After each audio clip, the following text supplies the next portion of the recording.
Добро пожаловать на канал, где каждая история — это не просто рассказ, а настоящий момент, от которого по коже идут мурашки. Огромные лапы не могли удержаться на камнях, омытых водой.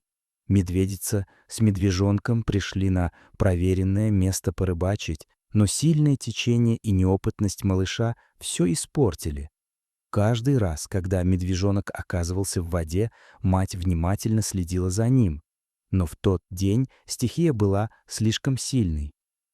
Поток сбивал их с лап. Как только они заходили на мелководье, рыбу постоянно уносило течением, хотя обычно здесь можно было поймать до десятка рыб. За один заход медвежонок больше играл, чем ловил рыбу, но мать была настойчива, чтобы добраться до удобного места. Нужно было немного пройти вверх. По течению, по дороге к реке, они заметили человека. Рыбак по имени Джон увидел диких животных. Медведица равнодушно посмотрела на него и продолжила свое дело.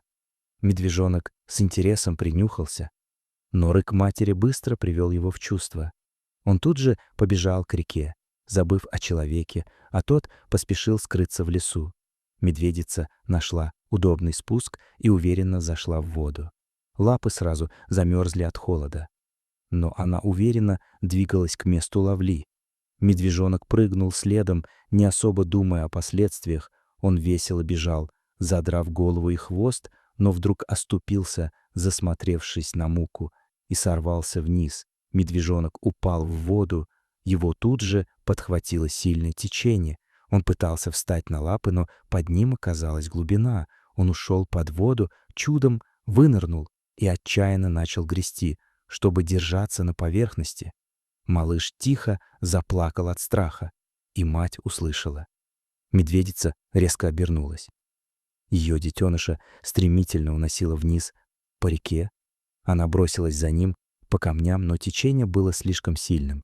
В какой-то момент медвежонка выбросило на каменный выступ посреди реки. Он вцепился в него, понимая, что если сорвется, его унесет дальше.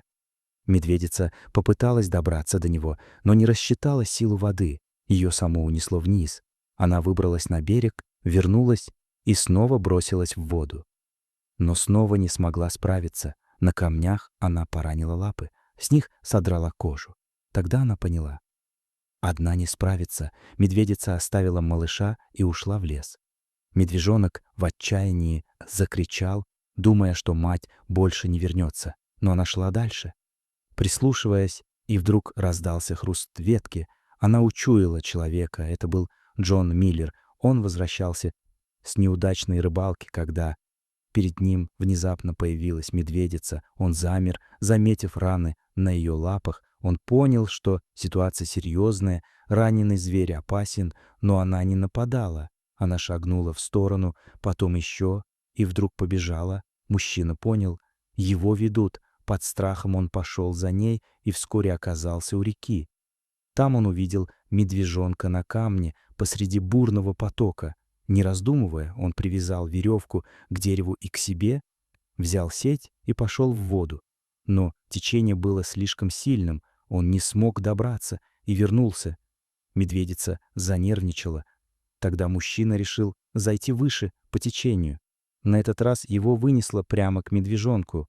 Он попытался подцепить его сетью, но не получалось. Медвежонок боялся, но мать зарычала, словно сказала: «Доверься».